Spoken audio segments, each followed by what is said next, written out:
All right, good morning, church. For today's devotional, we are going to read from the book of 1 Thessalonians, chapter 1, verse 4 and 5. For we know, brothers and sisters, loved by God, that He has chosen you, because our gospel came to you not simply with words, but also with power, with the Holy Spirit and deep conviction. You know how we lived among you for your sake. You know, there was a mother who was explaining to her daughter how precious and how loved she was. So what she said is, other moms and dads just have to accept whatever child they get, but you, my precious daughter, you, my loved daughter, we chose you. Similarly, out of God's great love for us, He chose us. God looked at us and said, yes, I want you. Similarly, God looked at me and said, yes, Akshay, I want you to be my son. He must have done the same thing to you. He must have said the same thing to you. That's why you came to know Christ. But in this we may worry, what about my choice? Didn't I choose Jesus to be my Savior?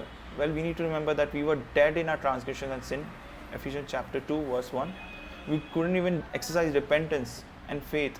We were spiritually dead without a spark of life. But because of His great love for us, God, who is rich in mercy, made us alive in Christ. Ephesians chapter 2, verse 4 and 5. God had to take the initiative. There is no way we can come to life in Christ until He first gives us life. And He gave us life simply because He loved us. There is nothing that we could add to Him. There is no value that we were able to add to Him. There is no benefit that we could give to Him. Yet He chose to love us. He chose to save us because of that love. So what happened? How does salvation work out at ground level where we were lying dead in our transgressions and sin? Verse 5 makes it clear that first, the gospel was preached. Second, God's power worked in us, the life-giving, quickening, making us ready. Then the Holy Spirit's power brings us to what by nature we could not have. A vision of Jesus with deep, the gift of repentance and an ability to believe. Third, conviction was created. God's word came with deep conviction, convincing us of its truth and saving power. So God's election, His choice of us, worked outward from the inner reality of His love to the outward preaching of the gospel. The exercise of power of the Word of God, the work of the Holy Spirit, producing conviction and giving us the ability to repent and believe. How can we boast then? Is there a way we can boast about it? That we got saved because of us. There is a free will. God has given each and every one a free will. But our free will was like that of a man who fell off a cliff. He was just holding on to the edge of the cliff by mere fingertips. Few minutes and he would fall off and he would die.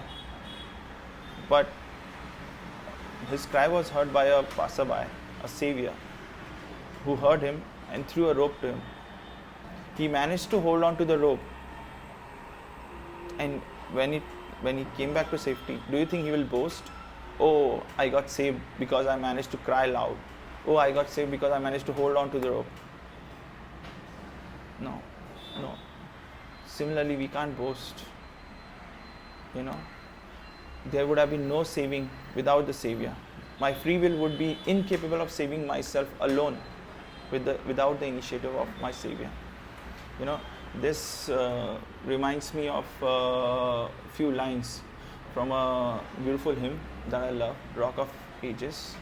So the hymn goes like this.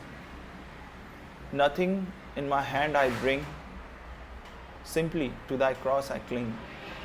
Naked, come to Thee for dress, helpless, look to Thee for grace. Foul, I to the fountain fly, wash me, Savior, or I die. Wash me, Savior, or I die. Alright, thank you. Have a nice day, church.